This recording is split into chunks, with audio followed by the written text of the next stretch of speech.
Nüüd on kell juba 10:01. Tere hommikust, head kuulajad! Mul on suur rõõm teid tervitada meie tänasel veebiseminaril kogemustel põhinev migreerimine ja turvaline pilvekeskkond.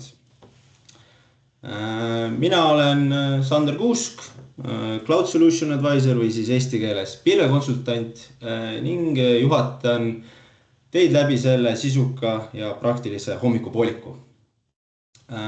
Tänane seminar on suunatud kõigile, kes otsivad kindlust ja suunda pilvestrateegia elluviimisel.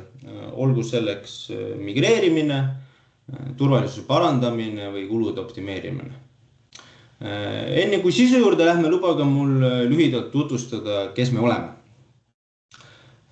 Crayon tegutseb 46 riigis üle maailma ning meie tugevuseks on klientide toetamine läbi kogu nende digitaalse teekonna. Eestis oleme tegutsenud nüüd juba veidi üle 3 aasta oma tiimiga siin ja oleme nüüd hetkel 5. Meie põhivaldkonnad on siis esmalt tarkvarahanked, aitame valida ja soetada õiged tööriistad parima hinnaga, ehk siis kõik litsentsidega seonduv. Teine suur osa on IT-kulude juhtimine, kus siis optimeerime tarkvara ja pilvekasutust, et saavutada suurem tõhusus, seda siis läbi FinOps frameworki kui software asset managementi kasutades. Kolmas suurem meie põhivaldkond on kõik pilveteenused, kus siis toetame teid kogu IT elutsükli vältel, sõltumata kasutatavast tehnoloogiast. Ning 4. ja võib-olla siis kõige värskem on siis andme- ja tehisintellekti lahendused, kus siis aitame teil andmetest päriselt väärtust luua. Meie tugevust kinnitavad strateegilised partnerlussuhted, sealhulgas kõrgeim partnertase AWS-iga, milleks on siis AWS Premier Tier partner. Tänu sellele on meil avatud kõik AWS-i poolt finantseeritavad programmid, et aidata teid kiiremini ja kulutõhusamalt pilvekeskkonda. Tänase päeva ajakava nägi algselt ette ka kliendiloo Ticketi OÜ näitel. Kahjuks peab see ettekanne jääma ära esineja ootamatu haigestumise tõttu. Soovime talle kiiret paranemist ja saadame selle loo teile hiljem video vahendusel. Aga ärme laseme sellel tujul rikkuda. Meid ootavad ees 2 sisukat ettekannet, mis on täis praktilisi teadmisi ja ideid. Esimesena kohe peale mind alustame ettekandega AWS serverless arhitektuuridest, kuidas neid ehitada, miks on need kasulikud, millal neid kasutada ning seejärel räägib Daniel meile AWS-i turvalisuse kaasajastamisest, millised on head praktikad, mida kindlasti silmas pidada, kui oma AWS-i pilvekeskkonda turvaliseks muuta.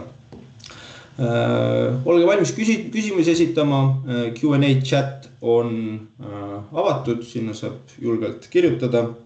Seda saab teha kogu ettekande jooksul ning vastame hea meelega ettekannete lõpus.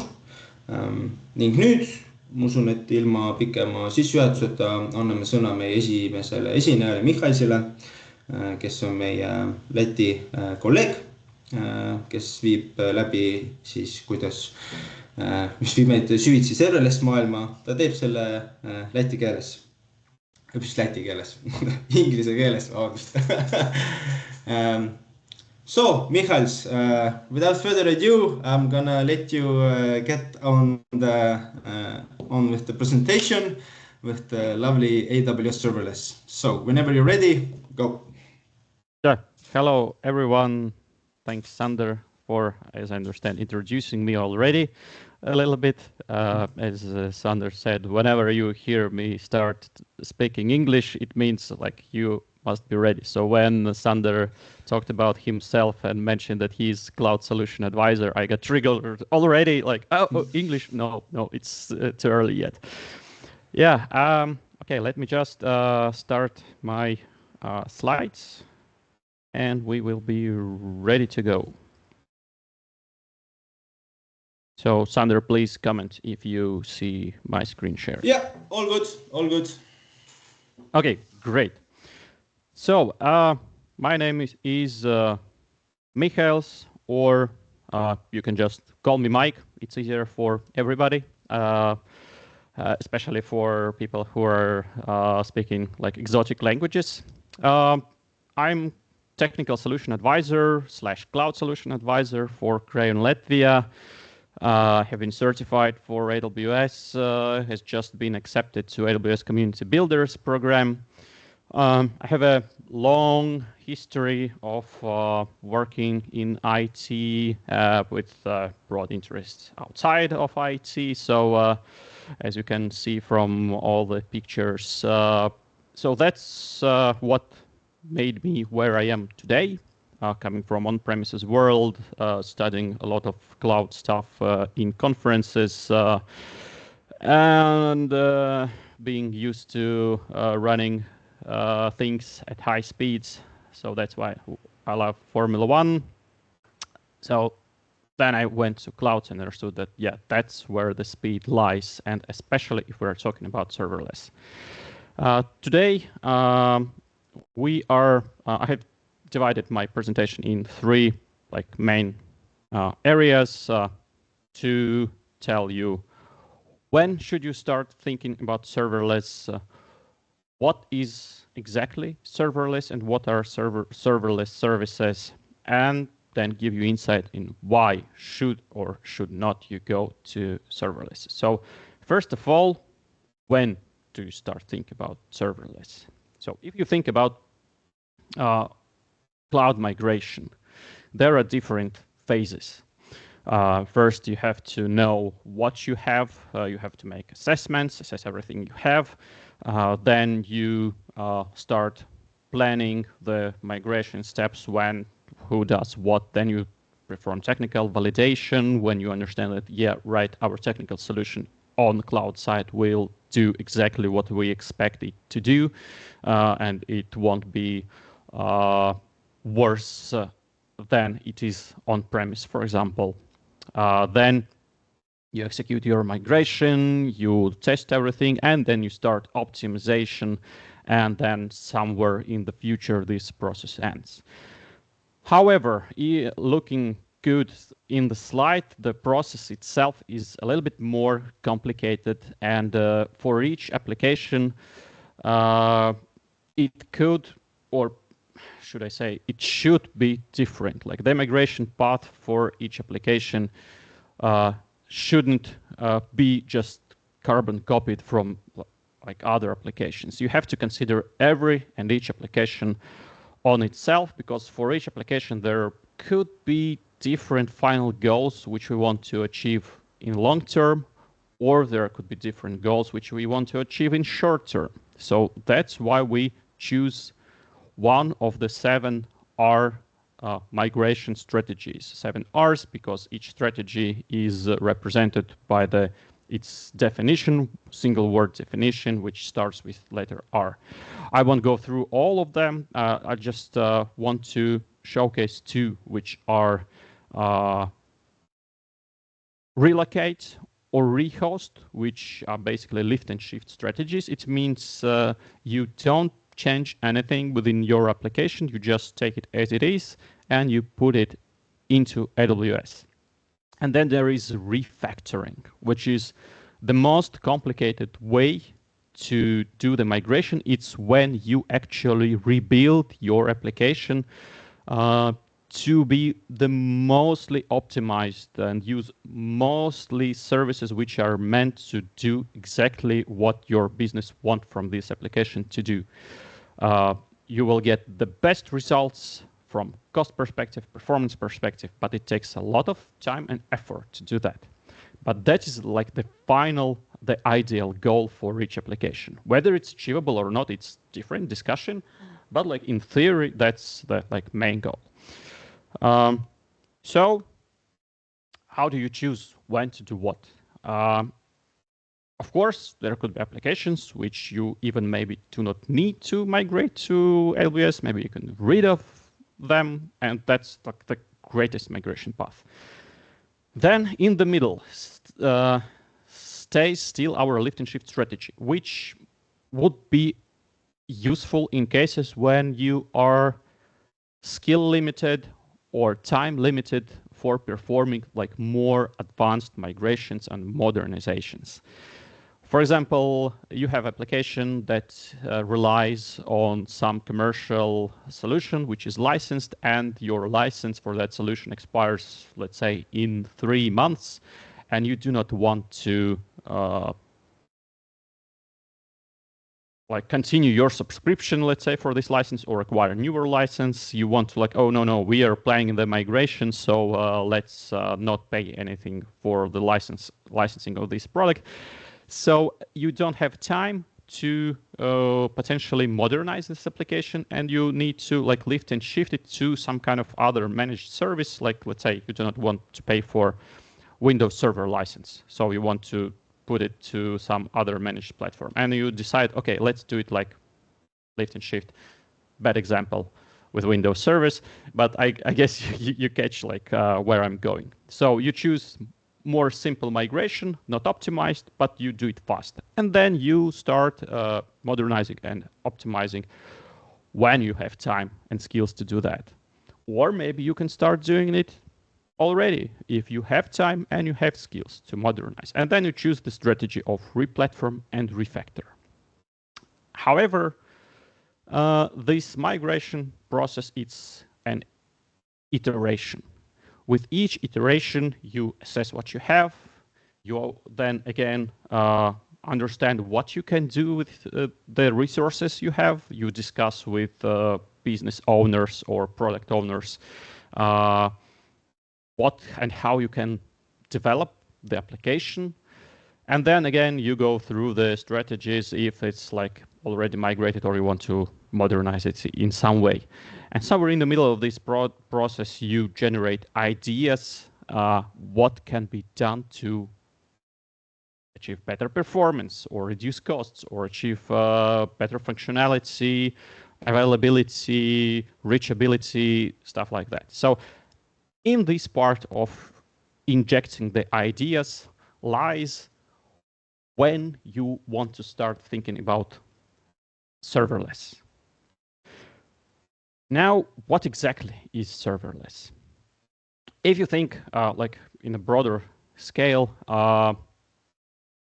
you always have to manage something about your applications. And serverless approach from AWS allows you to focus on managing only the software code, functionality, and logic of the application, which does some stuff which business which earns actually money requires of this application. So in serverless approach, the platform and underlying scalability, automation, high availability is managed by AWS. You don't have to do that. And that spreads, like there is a whole bunch of solutions which are available in serverless architecture, like compute solutions, storage solutions, message queues, databases. For example, good example is compute, because everybody understands what are virtual machines, what are applications, what are programs. So going from bottom to the top, we have least optimized and like mostly heavy to manage solutions at the bottom, and then we go upwards. So the first one is Amazon EC2, for example. These are who is not familiar with AWS architecture terminology. This is the service which provides virtual machines. So you can create virtual machines with Linux, Windows, macOS, operating systems, And you manage those operating systems themselves. You install applications, you run everything, you manage everything except for the virtualization platform there. Kind of the same approach which you use on-premise minus the management of virtualization platform, but still a lot of stuff to manage, like operating system security, permissions, patching, version control, upgrades, migration to newer operating system version, licensing if you have a licensable operating system. A lot of stuff to manage. Then one step higher is when you start to use containers, or you use like micro applications. Yeah, that's where appears Kubernetes, which probably everybody has heard of. Or if you do not want to use Kubernetes to manage your cluster, you want more simple solution, you can use Amazon ECS. So like your code is no longer installed directly in a virtual machine.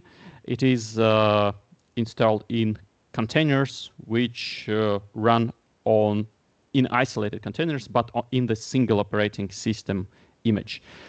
Kind of less things to manage, but still you have to manage your container platform either with ECS or EKS, or maybe you use like one step higher and you want to use OpenShift to manage it, but still you have to manage your microservices architecture there. And then we are starting to introduce the serverless services for compute here. One like AWS Fargate, where if you want to launch containerized application, you want to launch a container, you can just tell AWS, okay, here's my container. Please launch it somewhere on some platform. I don't want to manage container hosts. I do not want to run management Kubernetes cluster. I don't want to run compute Kubernetes cluster. But I have container, I want to run it. So here is a container, please run it. AWS says, yeah, sure, I'll run it, and I will charge you only for the time while I'll run it and only the resources which this container consumes. Kind of cool stuff. So you pay only for what you use, and you don't have to manage anything here, except for the application code and like the container, which is built with like different modules which are required for this application to run. But then if you want to like to say, well, my application is just code, why do I even have to bother with like containerizing it and run it as a container? Then you make one final step and you start using AWS Lambda, which basically gives you the ability to run uncompiled code, your like PHP or Python code, or I think even C++, but I might be wrong. But there are like different engines which you can use to run your programmatic code as a bunch of Lambda functions, which can be further automated by using step functions, for example, where you can put different relationships between your AWS Lambdas and like other serverless services in just one scripted automated application without the need to manage neither containers, no operating systems, nor, of course, the platform itself. So what serverless services are there? As I said, there is broad range of serverless services, starting from storage, like Amazon S3 is by itself serverless storage. You pay only for the volume of data you are utilizing. There is no compute cost, of course, and you don't have to manage the platform. And it's spread across the region.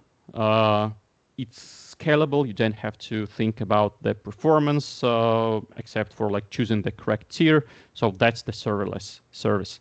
Lambda, which I already mentioned, but there are like more advanced services from databases, message processing, and even data analytics and data visualization, which is Amazon QuickSight, for example, which all work as serverless. So you only pay for those services when like the user actually starts using the application or the service directly, which is also the possibility. So why should you choose serverless? Let's summarize. You then need to manage a lot of stuff which you otherwise would have to manage when you use like the classic application, which frees up time and resources to focus on business logic, talking to the business, talking to product owners, understand what they want, and also coming up with ideas like, okay, remember that wheel of iterations which I showed earlier. Like, we from IT side have an idea that maybe you want to implement in the architecture of your business application. You can do A, B, C, D. And the business owner or product owner can say, oh yeah, that's a good idea. And maybe you can also do this and this stuff. And then you start like to improve the architecture of the application without the need to think about the platform itself. And you can test it out. For example, you build some kind of application, you test something, you do not worry about long-term commitment. You only pay for the resources which you use during this test. If nobody likes what they see, they say, okay, let's just throw everything in the bin and start over from the beginning. And then you start like either replacing parts of your application or whole application with serverless components without that need to commit for licensing, for resources, which is like very optimized way of paying for cloud services. You choose serverless first strategy when you need to achieve agility, when you don't need to manage performance and your application, you want your application to scale up and down exactly by the amount which is needed to serve the current load, which generate either your internal users or your external customers who use this application. You do not want to commit for long term to optimize your costs, and you do not want to use like standard pricing of standard like on-demand services, which could be really high, especially for application which most of the time does nothing, for example. You do not have to manage platform security, operating system security. You want your application to be globally available and scalable to different regions without, again, overpaying for the components which are spread across multiple regions. So that's when and why you should think about serverless first. As a small example of what serverless application can use, please do not try to like dig deep into the schema of the application. So it was the workshop, AWS workshop, which was like heavily serverless based, where you had to build the application which serves the coffee shop. There were 3 parts of application, like the front end for the customers to make orders, the screen with the order queue in the shop itself, and also like the internal application for barista to check what are the current orders and also like give information when he's or she's working on some orders and when the order is ready. So like basic application, which was using just the serverless services for data storage, databases, and processing the message and event queues. And as it wasn't heavily loaded, because it was like workshop where only I performed some tests, it was running for 2 or 3 weeks. And during that part, it consumed services which cost only 32 cents, less than $1.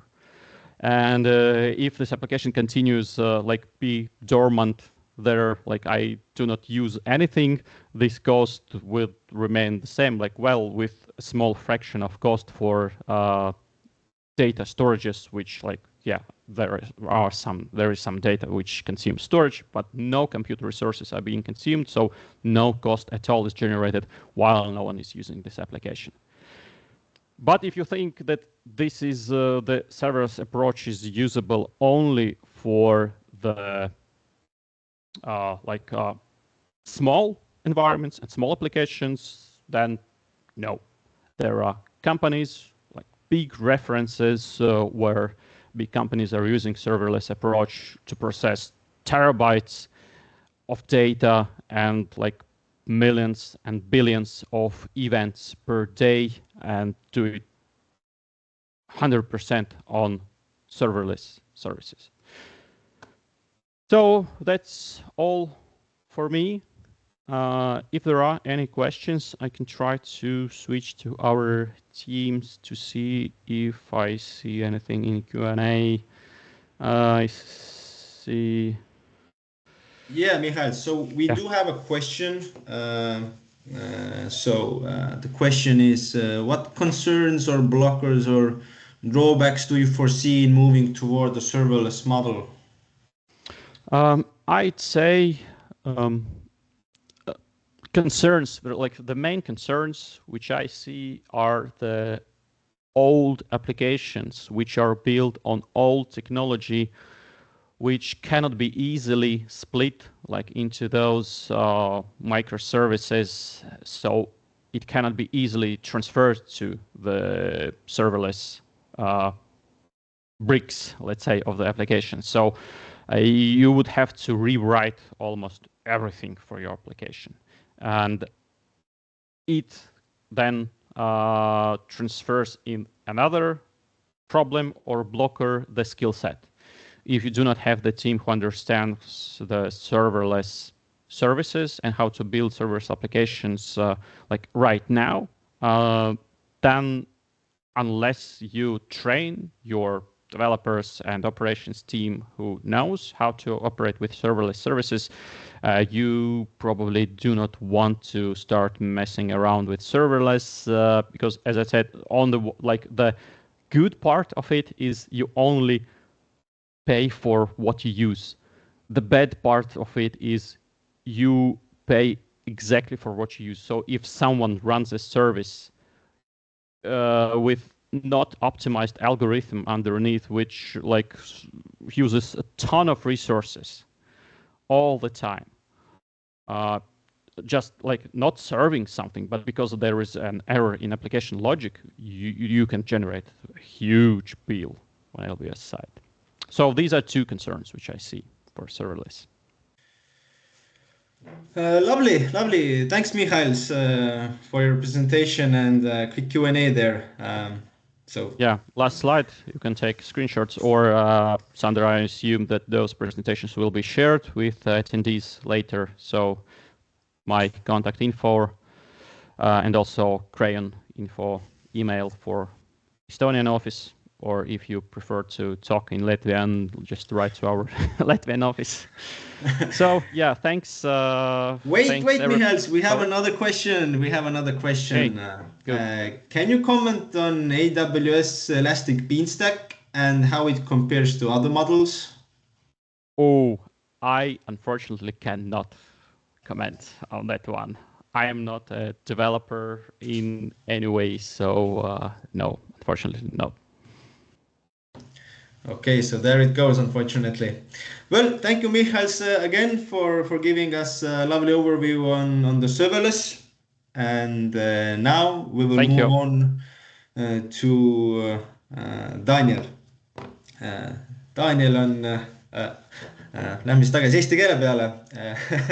Daniel on, me nii-öelda eestlastele meeldib öelda, et oma mees AWS-is, et ja räägib meile siis täna AWS-i turvalisuse kaasajastamisest, millised on head praktikad ja mida kindlasti silmas pidada, kui muuta oma AWS-i pilvekeskkonda turvaliseks.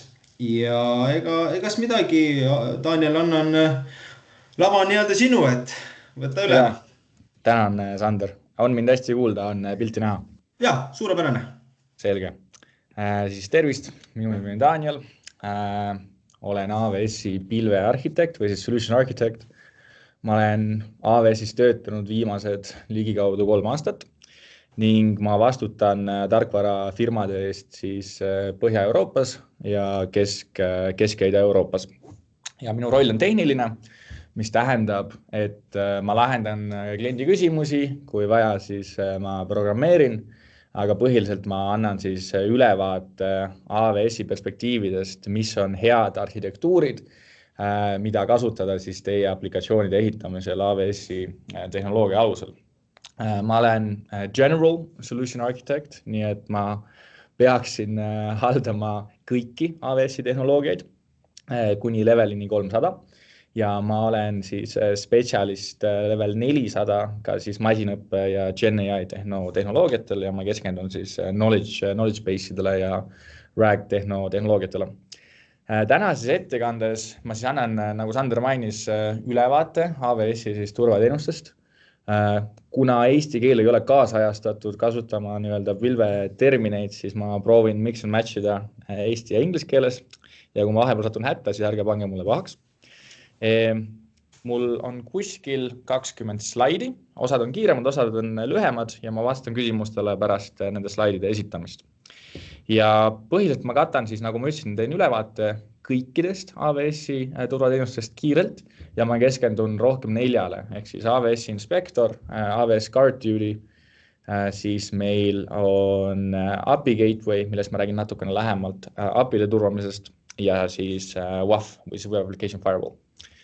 Siis alustuseks kõigile AWS-i töötajatele meeldib alati alustada sellega, et turvalisus on tegelikult AWS-i mõttes jagatud vastutus. Mis see tähendab seda, et AWS, ehk siis me vastutame kõige füüsilise eest, ehk me vastutame oma nii-öelda andmekeskuste data centerite eest, me vastutame oma serverite eest, me vastutame füüsiliste ühenduste eest, diskide eest, mis jooksevad serverites on ja kliendi vastutus on siis see turvalisus selles võtmes, et mis toimub teie cloudi sees. Ehk kuidas te turvate oma nii-öelda aplikatsioone, osiseid, kuidas te turvate oma endpointe, see on kõik kliendi vastutada.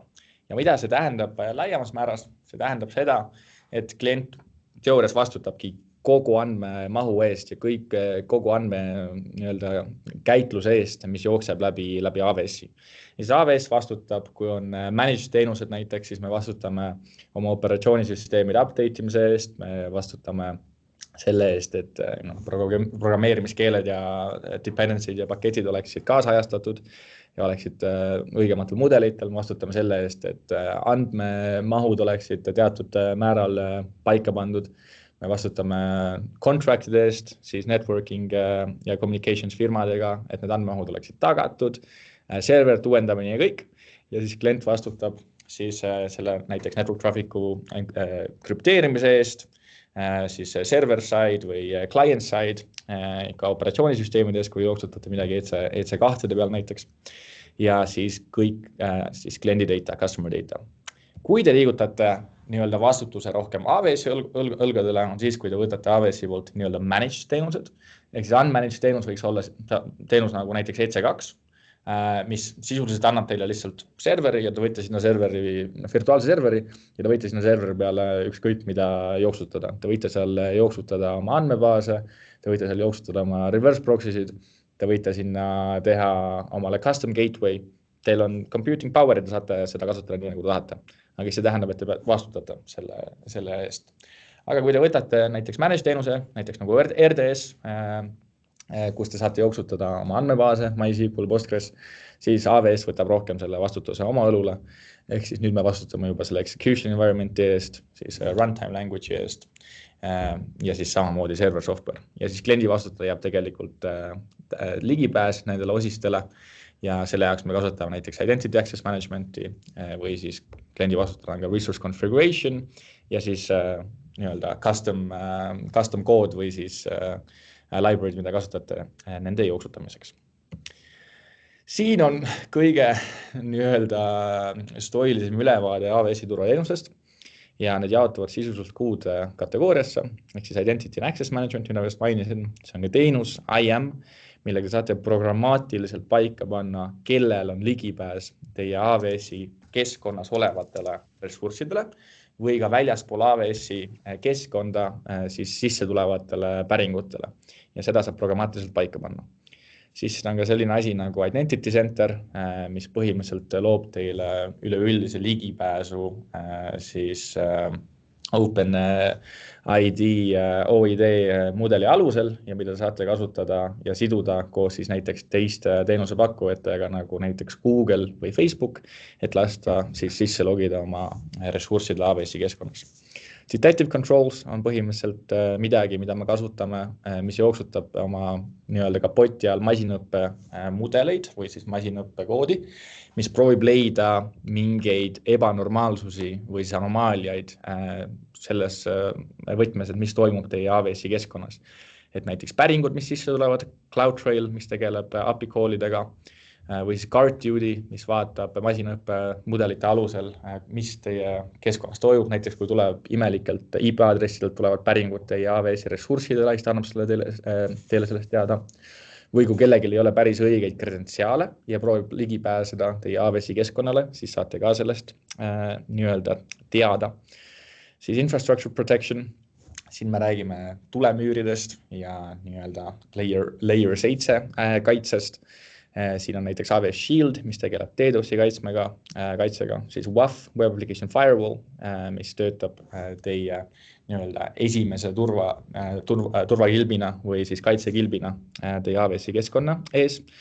Ja siis on ka Data Protection, mis on näiteks Amazon Macy, mida te saate jooksutada oma S3 paketite peal, mis kasutab masinõppe programme oma kapoti all, et üles leida siis Personally Identifiable Information, ehk siis PII info, mis on väga oluline aspekt, kui me tegeleme nii-öelda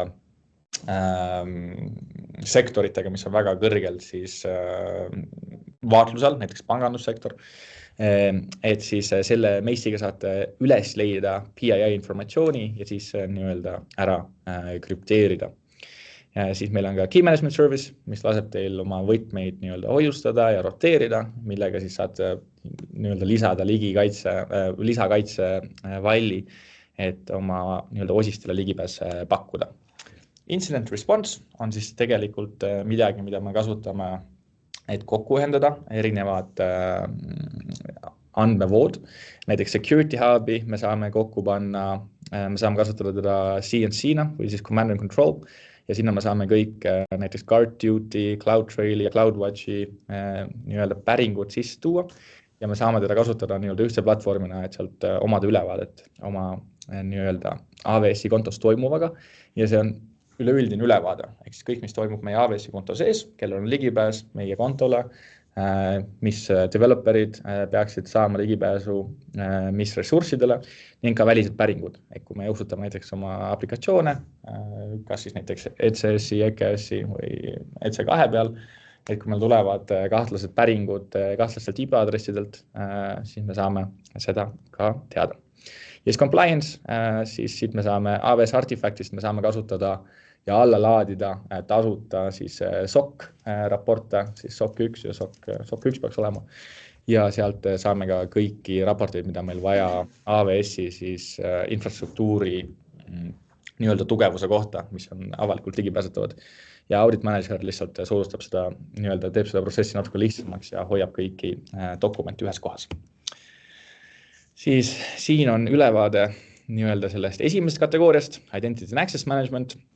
Ma ei hakka neist pikemalt rääkima, aga põhimõtteliselt, mida te peaksite kasutama oma kontodes, on kindlasti AWS Organizations, mis on siis policy-based management, kus te saate mitut AWS-i kontot jooksutada nii-öelda ühe organisatsiooni alt ja saate ka panna ühise nii-öelda payer account'i, ehk siis kõik teie account'ide maksumus jookseb tegelikult ühte account'i ja teil on üleüldine ülevaade teie organisatsioonist toimuvast. Ja siis nagu mainin, IAM ja Identity Center, mis on väga head igapäevased nii-öelda ressursid, mida kasutada oma AWS-i kontodes. Edasi liikudes on siis Network and Application Protection pool, millest ma rääkisin, kus me räägime tulemüüridest, Siin me räägime ka VPC-st või siis Virtual Private Cloud, mida teil on vaja, et jooksutada siis oma EC2-si näiteks. Ja Virtual Private Cloudis juba tegelikult on väga tugevad nii-öelda turvalisusmeetmed, kus me saame paika panna turvalisusgruppe või security gruppe ja Network Access Control liste või NAC-leid, millega me tagame ligipääsu siis kindlatele portidele või IP-aadressidele, kes peaksid omama ligipääsu meie EC2 ressurssidele. Ehk siis kui vaja, siis näiteks me võime tegelikult panna ainult port 22 pealt SSA oma EC2, mis tähendab, et mitte keegi teine ei saa ligipääsu meie EC2, kui ta on private networki launchitud. Ja siis tahakski rääkida lähemalt esimesest teenusest natukene laiemalt, mis on WAF või Web Application Firewall. Mis ta siis on? Ta on turvateenus, mis kaitseb teie veebiaplikatsioone siis kõige enim kasutatavate web-exploitide ja siis boti traffic'u eest näiteks. Või siis paha traffic'u eest. Et ta monitoorib HTTP ja HTTPS päringuid, mis on siis suunatud teie veebi nii-öelda rakendustele. Ja kuhu teda paigutada saab panna? Ta saab paigutada näiteks CloudFronti ette. CloudFront on meie CDN. CloudFront on täpselt sama nagu Cloudflare. Võib olla isegi konkureerivad tooted, aga mõlemad töötavad tõesti väga hästi. Seda saab panna application load balanceri peale, mida te saate jooksutada oma EC2-des, et jagada siis teatud reeglite alusel päringuid oma ressurssidele ja siis saate kasutada seda ka API gateway'ga. Ja see ei vaja TLS configuration'it, DNS change'i või siis reverse proxy't. Ja tegelikult see WAF tähendabki, et te saate jooksutada seda oma siis esimese nii-öelda kaitsemüürina, ehk siis esimene päring, mis tuleb teie AWS-i keskkonda, jookseb kohe siis WAF-i. Ja ilmselt te juba kasutate mingeid nii-öelda firewall teenuseid või siis tulemüüri teenuseid, näiteks Fortinet või Palo Alto. Mis hea on WAF-iga on see, et te saate neid managed reegleid kas osta AWS Marketplace'ist ja kasutada neid WAF-is või siis te saate custom rulesetiga neid importida oma WAF-i, nii et te saate jooksutada põhimõtteliselt kahte teenust paralleelselt, et saada nii-öelda best of both worlds approach'i. Ja siin me kasutame näiteks OWASP, top 10 aplikatsioon vulnerabilities, CV-d ja siis kui teil on näiteks aplikatsiooni põhine kindel ruleset, mida kasutate, näiteks kasutate Apache't või Nginx'i, kas frontimiseks või nii-öelda jooksutamiseks, siis te saate neid reegleid kasutada WAF-is ja te ei pea valima kas üks või teine, võite kasutada mõlemat samaaegselt. Ja siis kuidas ta nii-öelda kapoti all töötab põhimõtteliselt, et päring tuleb sisse ja siis alguses ta jooksutab siis nii-öelda selle NAC-li või siis Network Access Control listi peale, mis kas siis lubab talle ligipääsu või ei luba ja siis see toimub kõik WAF-i sees, mis kasutab oma custom reegleid, et siis välja sorteerida nii-öelda pahad päringud teie networki, mis tulevad teie networki ja mis tahavad teie aplikatsioonidele kas siis paha teha või on normaalsed päringud ja siis need lastakse läbi. Järgmine, millest ma tahaksin natukene täpsemalt rääkida, oli siis data protection. Siis Mace, millest ma rääkisin, oli PII ja KMS, mis on siis Key Management System, millega saate siis krüpteerida ja roteerida oma nii-öelda võtmeid, millega kaitsete oma andmeid internetis. Aga siin on sellised huvitavad tooted veel nagu Secrets Manager, millega saate siis ütleme päringuid või siis username roteerida ja hoida turvaliselt, et ei pea neid kirjutama, hardcode ima kuskil oma rakendustesse. Ja veel nišikamad on näiteks Cloud HSM, mis on siis turvamoodul, mis läheb füüsiliselt teie siis virtuaalmasina networki peale, mis tagab siis kõige nii-öelda kõrgema turvalisuse, et teil on füüsiline krüpteerimine tegelikult meie serveri pargis. Mis maksab ka omakorda natukene rohkem, aga vähemalt on turvaliselt tagatud ja seda väga populaarne näiteks pangandusklientide puhul ja klientide puhul, kes on rohkem, need on rohkem valvsa pilgu all, kui on näiteks mingid inspektsioonid nende sektoriga seotud. Ja siis detection and response, mida ma ka ennist mainisin, security hub, mis on command and control, guard duty, mis kasutab masinaõppe mudeleid oma kapoti all, et leida siis teie osistele tulevad pahad päringud ja kuidas see töötab on päris huvitav, ma räägin sellest natukene lähemalt kohe. Ja siis CloudTrail, mis trackib teie API tegevust ja CloudWatch, mis monitoorib ja jälgib kõiki päringuid ja toimuvat teie siis AWS-i kontode siseselt. Näiteks kui teil on error, kui te jooksutate oma Lambda koodi, siis leiate need error logid ka CloudWatchist. Järgmine, mis ma tahaksin natuke kiiremalt natuke rohkem rääkida, on siis Inspector. Ja Inspector on tegelikult meie compute resource'idele kasutamiseks, ehk ta jookseb EC2 peal, ECR-i peal, CI/CD tool'ide peal ja Lambda function'ite peal. Ja siis ta jookseb kogu aeg taustal teie kontoris, kui te panete ta peale ja see leiab siis nii-öelda vulnerability'd ja rangib siis, kui tõsised on need turvariskid, mis on teie osistele paika pandud. Ja kui te kasutate Inspectorit SSM-iga või siis Sessions Manageridega, siis tegelikult te saate jooksutada seda ka oma EC2 nii-öelda operatsioonisüsteemide peal mingi maani välja, et leida sealt turvariske. Ja jälle, miks ta hea on sellepärast, et te saate nii-öelda kontrollida oma EC2 instance'ites toimuvat. Kui te laete uue container image'i, näiteks ECR-i oma CI/CD pipeline'iga, siis Inspector kontrollib enne, kui ta jookseb sinna ECR-i, et kõik oleks nii-öelda normaalne ja okei seal koodis toimuvaga. Ta kontrollib Lambda funktsioonide koodi ja ta saadab need nii-öelda leiud siis S3, mis on väga odav viis, kuidas nii-öelda hoiustada oma neid raporte või siis ta saadab need security hub'i, kui on üles seatud nii-öelda command and control.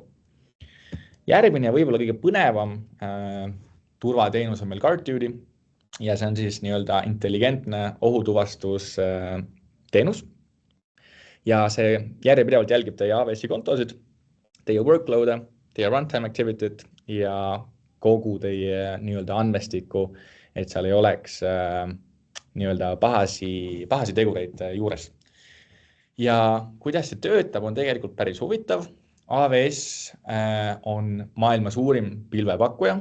See tähendab, meil on serveriparke ja servereid ja workload'e üle kogu maailma. Ja mida AWS-i turvatiimid teevad, on tegelikult see, et me loome workload'e internetti ja me loome AWS-i kontosid internetti, mis ei ole hästi turvatud. Ehk siis me tahtlikult tekitame nii-öelda mõned mõrad oma kaitse, oma soomusrüüsse, et siis pahad tegelased ja häkkerid saaksid seda ära kasutada. Ja miks me seda teeme, on see, et kui mõni bad actor kasutab ära seda, siis tegelikult meil on programmid seal all, mis õpivad sellest, kuidas nad seda tegid, mis vahendeid ja ressursse nad kasutasid, et tagada ligipääs näiteks meie EC2 kontodele, kas meil olid kuskil mingi private key'd GitHubi repodes ja nad kasutavad seda, et jooksutada ECS-il mingi 20 000 container image'it, et oma botneti välja saata ja me õpime sellest. Ja need toimuvad iga päev taustal ja selle nimi on honeypotimine ja põhimõtteliselt kõik need leiud ja kõik need õpingud üle 20 aasta, mis me oleme äris olnud, me lisame siis sellistele teenustele nagu Inspector, GuardDuty, WAF, siis kas custom reeglitena või siis custom koodina, et teie kui klientide workload'id oleksid kõige paremini kaitstud. Nii et see on pidev võitlus pahade tegelaste ja nii-öelda heade tegelaste vahel. Pahad tegelased proovivad nii-öelda kogu aeg meie ressurssidele ja meie workload'idele sissepääsu tagada, et teha seal, mida iganes nemad tahavad teha. Ja meie töö on siis kaitsta ja kõige parem kaitse on siis nii-öelda õppida nendest rünnakutest ja siis seda teadmist jagada siis oma klientidega läbi nende teenuste, mida me pakume. Viimane teenus, millest ma tahaksin rääkida, on API Gateway ja siin lähemalt ma tahaksin rääkida natukene API-de kaitsmisest. Ja API Gateway on ka siis fully managed AWS-i teenus, mis töötab just kui esiuks teie veebiaplikatsioonidele tavaliselt ja see lubab teie nii-öelda programmeerijatel luua, turvata ja hallata oma API-sid, mis tagavad siis ligipääsu, nagu ma mainisin, teie front-end of the application või siis aplikatsioonide back-endiga, kui te kasutate microservice'eid ja kasutate seda kui orchestration layer'it. Tavaline AWS ja API arhitektuur võiks välja näha justkui selline, et teil on näiteks mingi veebiklient või mobiiliklient ja ta teeb HTTPS päringu siis CloudFronti, mis on meie CDN, nagu ma ennist mainisin.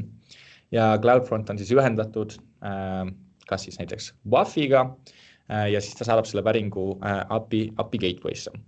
Ja API Gateway siis sealt edasi saadab selle päringu kas teie Lambda function'isse, EC2, RDS-i, et teie andmebaasidega suhelda või niimoodi.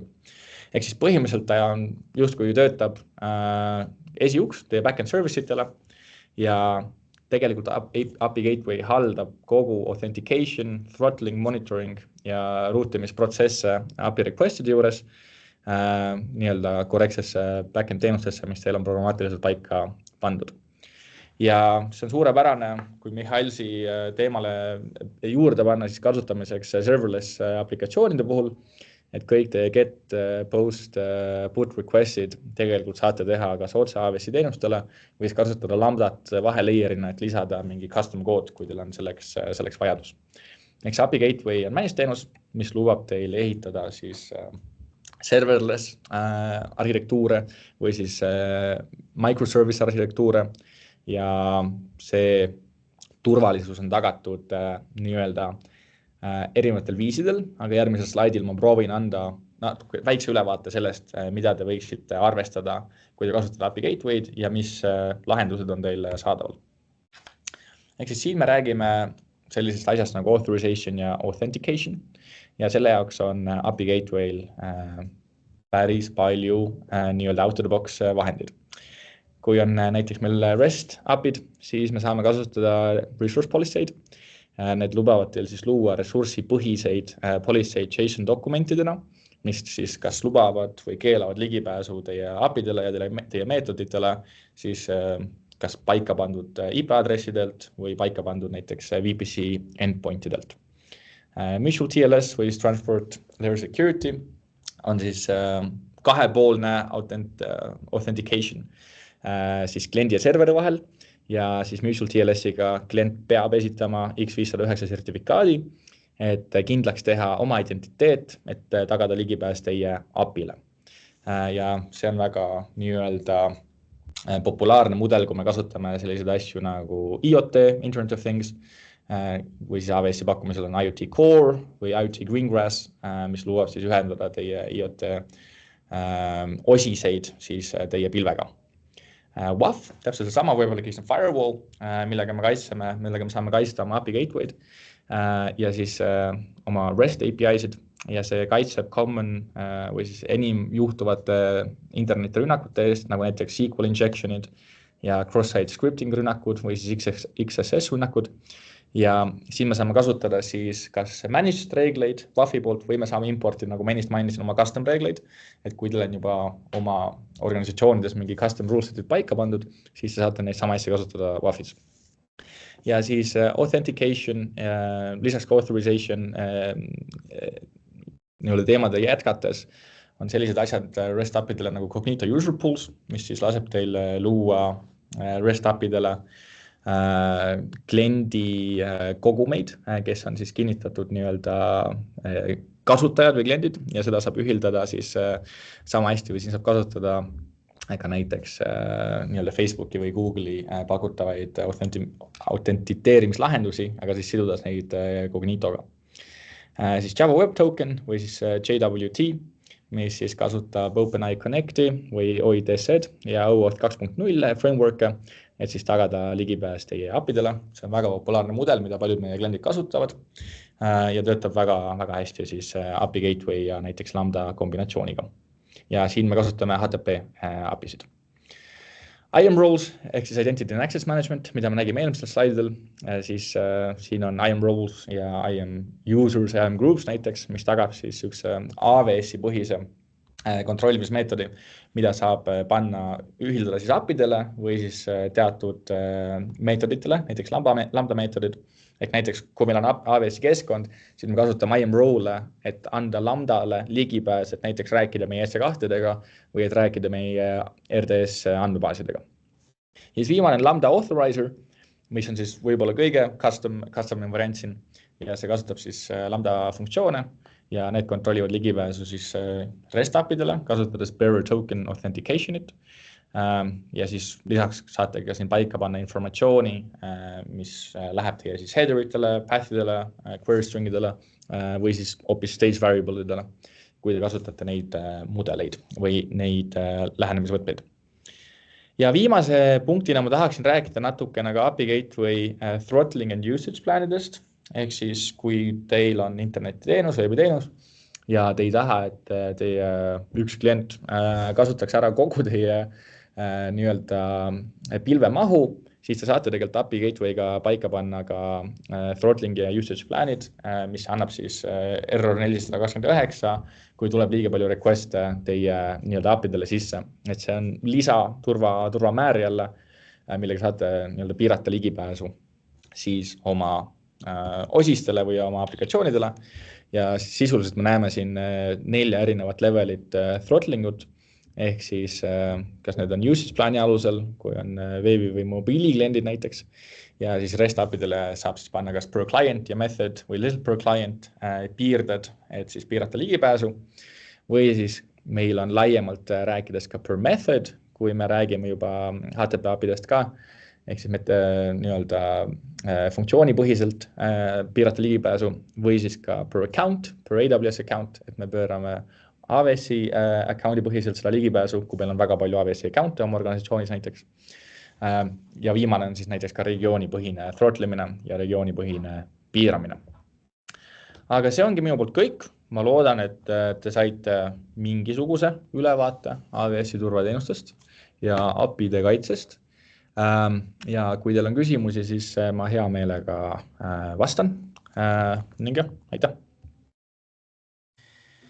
Ja suurepärane, Daniel, aitäh presentatsiooni eest. On tulnud üks küsimus seoses Amazon Maciga. Et kuidas on Maci lahendatud alertide ja raportite funktsionaalsus või kuidas see pool toimib? Võib-olla saad äkki paari sõnaga võib-olla sellest Amazon Macist lähemalt rääkida niimoodi? Kas sa mõtled Maci all neid EC2 Mac instanceid? Jah, ma usun küll, äkki seda on siin mõeldud. Okei, ja see küsimus oli täpsemalt, et no ma mõtlen, et kuidas on lahendatud see alertide ja raportite funktsionaalsus. Ma eeldan, et siin mõeldakse siis seda, et kuidas, kui sellest S3 paketist leitakse mingi personal, see PI, personal identification või kuidas, mis see pikalt nüüd oli, et kuidas teavitatakse sellest, ma eeldan. Kuidas see pool käib? PII või Mac, sest Mac instance on EC2 nii-öelda Apple Mac instance, aga see PII on natukene teine mõiste, et kas küsimus, et kus see küsimus täpselt nagu paikneb, ma ei saa hästi aru praegu. Ma nüüd ka ei tea täpselt.